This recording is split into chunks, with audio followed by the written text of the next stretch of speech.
আচ্ছা, আমাদের মাঝে অনেক শিক্ষার্থীরা আছে যারা পিথাগোরাসের উপপাদ্যটা বুঝে না।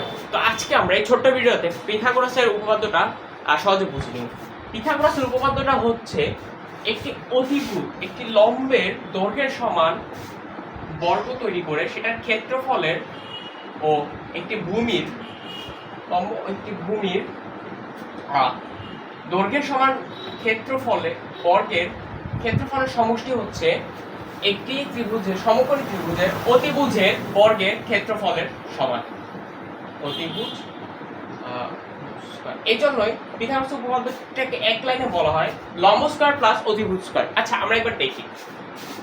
ধরি আমরা এই ত্রিভুজের লম্ব হচ্ছে 12 সেন্টিমিটার, ভূমি হচ্ছে 5 সেন্টিমিটার, আর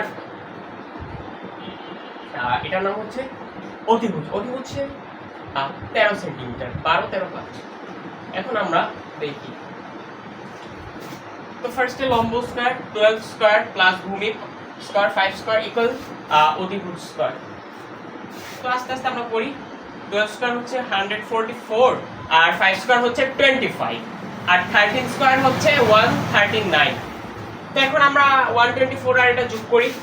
14 এটা যোগ করলে আসে যে কি গিয়ে 164 169।